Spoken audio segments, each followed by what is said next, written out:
আল্লাহ নবী সাল্লাল্লাহু আলাইহি ওয়াসাল্লাম বলেন, এই দুনিয়াটা হলো একটা আমলের জায়গা, আখিরাত হলো হিসাবের জায়গা।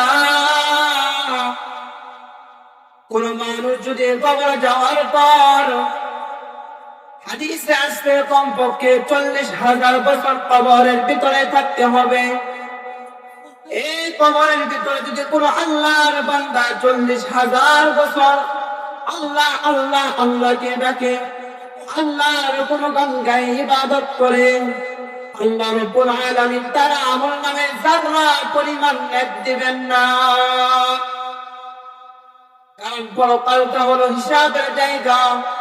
হাদিস শরীফে আল্লাহর নবী সাল্লাল্লাহু আলাইহি ওয়াসাল্লাম বলেন, কোন মানুষ যদি এই দুনিয়ার হায়াতে জিন্দেগির ভিতরে একবার সুবহানাল্লাহ বলে, আমার পয়গম্বর বলে, জান্নাতের ভিতরে আল্লাহ রাব্বুল আলামিন তার জন্য এমন একটা গাছ রোপণ করে দিবেন, যে গাছটা এত বিশাল বড় হবে, এত বিশাল বড় হবে রে মুমিন। আল্লাহ নবী বলেন, একটা দেড়শো গুণা 100 বছর পর্যন্ত এই রকম গাছের ছায়া দৌড়াইয়া অতিক্রম করে শেষ করতে পারবে না। এজন্য প্রিয় হাজরিন, দুনিয়ার হায়াতে জিন্দেগিটা মূল্যবান একটা হায়াত, মূল্যবান একটা সময়। আজকে সময়ের ভিতরে আপনি আমি ইবাদত করি বা না করি, আল্লাহ হিসাব নিবে না, হিসাব নিবে না রে মুমিন। দুনিয়ার সময়টা হচ্ছে শুধু আমলের জায়গা, আর পরকালটা হলো শুধু হিসাবের জায়গা। এটা বোঝানোর জন্য আমি আপনাদের খিদমতে একটা ঘটনা পেশ করতেছি। হযরত ইব্রাহিম আলাইহিস সালাতু ওয়াস সালাম তিনি সবচাইতে বেশি মেহমানদেরকে খিদমত করতেন, মেহমানদারি করতেন। কোনদিন মেহমান ছাড়া তিনি খাবার খায় নাই। একদিন সকাল থেকে বিকাল হয়ে যায়, একটাও মেহমানও তার বাড়িতে আসে না। তিনি চিন্তায় পড়ে গেলেন। হযরত ইব্রাহিম আলাইহিস সালাতু ওয়াস সালাম চিন্তা করতেছেন, সকাল থেকে বিকাল হয়ে গেল, এখনো পর্যন্ত একজন মেহমান আসে না। কারণ কি, কারণ কি, কেন মেহমান আসে না? বিকাল বেলায় যখন একজন ফকির আসবে, আসার পর বলতেছে, হুজুর সারাদিন আমি কিছু খাইনি, আমার ক্ষুধা লেগেছে, একটু খাবার দিবেন নি আমাকে? ইব্রাহিম আলাইহিস সালাতু ওয়াস সালাম ফকিরকে ডাক দিয়া বলে, আরে ফকির, তোমার জন্যই তো আমি বসে রয়েছি, তোমার অপেক্ষায় তো অপেক্ষা করতেছি। ইব্রাহিম আলাইহিস সালাতু ওয়াস সালাম ফকিরকে বললেন, একটু বসেন, আমি খাবার নিয়ে আসতেছি, খানা নিয়ে আসতেছি। ফকিরকে বসাইয়া যখন বাড়ি থেকে খানা নিয়ে আসলেন, আসার পর ফকিরের সামনে খানা দিলেন। ফকির বিসমিল্লাহ না বলে যখন মুখের ভিতরে খানাটা তুলে নিলেন, হযরত ইব্রাহিম আলাইহিস সালাতু ওয়াস সালাম ডাক দিয়ে বলেন, আরে আল্লাহর বান্দা, কারণটা কি, কারণটা কি, কেন তুই বিসমিল্লাহ না বলে খানাটা মুখে দিলি, কারণ কি? ফকির আবার ডাক দিয়া বলেন, হুজুর আমি তো মুসলমান নয়, আমি একজন অগ্নি পূজারক। ইব্রাহিম আলাইহিস সালাতু ওয়াস সালাম রাগান্বিত হইয়া তার সামনে থেকে সমস্ত খানা তুলে নিলেন, আর বলতেছেন, আমি একজন অগ্নি পূজারককে খানা দিতে পারি না, খানা দিতে পারি না, তুমি চলে যাও আমার বাড়ি থেকে।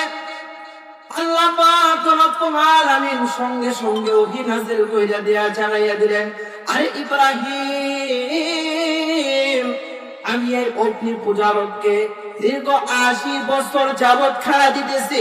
বলে 80 বছরের ভিতরে আমি আল্লাহকে আল্লাহ বলে একবার ডাক দেই নাই, আমি আল্লাহকে আল্লাহ বলে একটা ডাক দেই নাই, আল্লাহর কোনো ইবাদত করে নাই।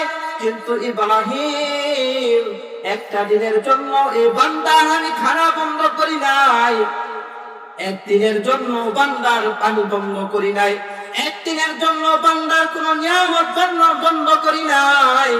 কারণ কি, কেন তুমি তার কাছ থেকে লুকমা গুলো কাইরা নিলা?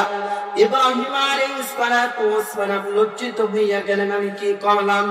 এরপরে এই ভিক্ষুককে বহুবার তিনি খুঁজেছেন, তালাশ করেছেন, আর কোথাও এই ভিক্ষুককে তিনি পান নাই। মোহতারাম হাজরিন, এই ঘটনাটা আমি এটাই বুঝাইলাম আপনাদেরকে, এই দুনিয়ার জমিন হচ্ছে ইবাদতের জায়গা রে মুমিন। কোন মানুষ যদি আল্লাহর ইবাদত করে তারপরেও আল্লাহ তার সমস্ত নিয়ামত চালু রাখবে। আর কোন বান্দা যদি আল্লাহর কোন গোলামি না করে, এক ওয়াক্ত নামাজও না পড়ে, আল্লাহর কোন ইবাদত না করে, আল্লাহকে আল্লাহ বলে যদি দুনিয়ার জিন্দেগিতে নাও ডাক দেয়, আমার আল্লাহ বলেন দুনিয়াটা হলো ইবাদতের জায়গা, কোন বান্দার নিয়ামত আমি কখনোই বন্ধ করব না। মোহতারাম হাজরিন, কিন্তু যখন মানুষ কবরের জগতে চলে যায়, কবরের জগৎটা হচ্ছে হিসাবের একটা জায়গা। কবরে যাইতে দেরি কিন্তু ফেরেশতা জিজ্ঞাসা করতে দেরি হবে না, তোমার রবকে, তোমার নবীকে, তোমার দিনকে ঠিক কিনা বলেন। ও বান্দা, কবরে যাইয়া যাইয়া যদি তুমি কান্দো, আল্লাহ অল্প সময় আমাকে সময় দেন, আমি দুনিয়ার জমিনে যাইবো, 5 ওয়াক্ত নামাজ পড়বো, সুদ খাইবো না, ঘুষ খাইবো না, মিথ্যা কথা বলবো না, তোমার একটা হুকুম অমান্য করব না।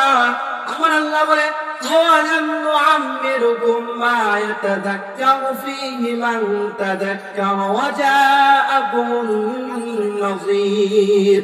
আরে বান্দা, দুনিয়ার হায়াত তো তোমাকে লম্বা একটা হায়াত দিয়েছিলাম বাজান, কারো হায়াত 40 বছর পর্যন্ত, কেউ 50 বছর, কেউ 60 বছর, কারো 20 বছর পর্যন্ত আল্লাহ সুযোগ দিয়েছে। এই সুযোগের ভিতরে যদি আপনি চাইতেন আল্লাহকে সন্তুষ্ট করে দুনিয়া থেকে যাইতে পারতেন, আর যদি আপনি চাইতেন আল্লাহর সমস্ত হুকুম গুলো পালন করে তারপরে আপনি দুনিয়া থেকে যাইতে পারতেন।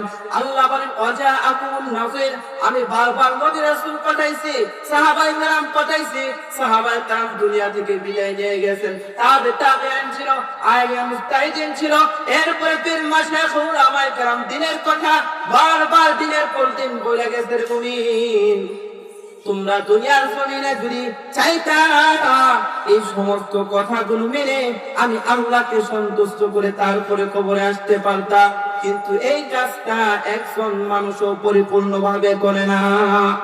মুহতারাম হাজির, আখিরাতু খায়রুন ওয়া আবকা, সবচেয়ে উত্তম জায়গা হলো আখিরাত। এজন্য মুহতারাম হাজিরিন বাজার, আপনার আমার চিন্তা করা লাগবে সে আখিরাতে কিভাবে সুখে শান্তিতে থাকা যায়, ঠিক কিনা বলেন। যে সুখ হলো চিরস্থায়ী সুখ, দুনিয়ার সুখটা হচ্ছে ক্ষণস্থায়ী একটা সুখ। বাবা এখন সুস্থ আছে, আবার কিন্তু অসুস্থ হয়ে যাবো, ঠিক কিনা বলেন, আবার কিন্তু অসুস্থ হয়ে যাইবো। এখন সুখের ভিতর আছে, দেখবেন পার্থক্য হয়ে গেলে আবার মানে অসুস্থের ভিতরে চলে যাইবো, আবার দেখবেন সুখ আছে অশান্তির ভিতরে চলে যাইবো। দুনিয়াটা হচ্ছে ক্ষণস্থায়ী, দুনিয়ার সুখ হলো ক্ষণস্থায়ী, দুনিয়ার নাজ নিয়ামত সমস্ত কিছু হলো ক্ষণস্থায়ী। আখিরাত চিরস্থায়ী, আখিরাতে সুখ শান্তি সমস্ত কিছু হলো চিরস্থায়ী। এজন্য মুহতারাম হাজিরিন, সে আখিরাতের জন্য আপনাকে আমাকে ইবাদত করা লাগবে। যে বান্দা ইবাদত করতে করতে আমার আল্লাহকে সন্তুষ্ট করে আখিরাতে যাইবে, আল্লাহ বলেন এই বান্দাটা কবরে আসতে দেরি, আমি তাকে জান্নাত দিতে দেরি করব না। সাহাবায়ে কেরাম কেমন আখিরাতকে মূল্যায়ন করতেন, মূল্য দিতেন, অল্প সময়ের ভিতরে একটা হাদিস বলে আমি শেষ করে দিচ্ছি। আল্লাহর নবীর একজন সাহাবী, যার নাম বলে আবু দাহদা রাদিয়াল্লাহু তাআলা আনহু। পয়গম্বর আলাইহিস সালাতু ওয়াস সালামের কাছে একজন সাহাবী আসছে, আসার বলতেছিল, আল্লাহর নবী,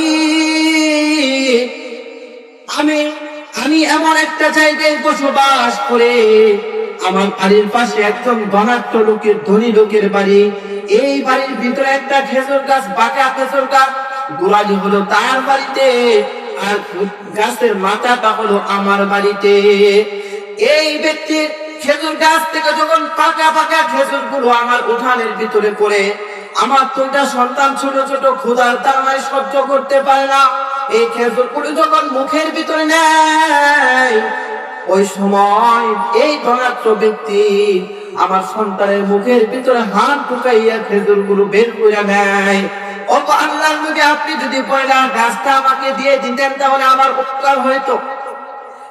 আল্লাহর নবী সাল্লাল্লাহু আলাইহি ওয়াসাল্লাম, আল্লাহ রাব্বুল আলামিন আমাদের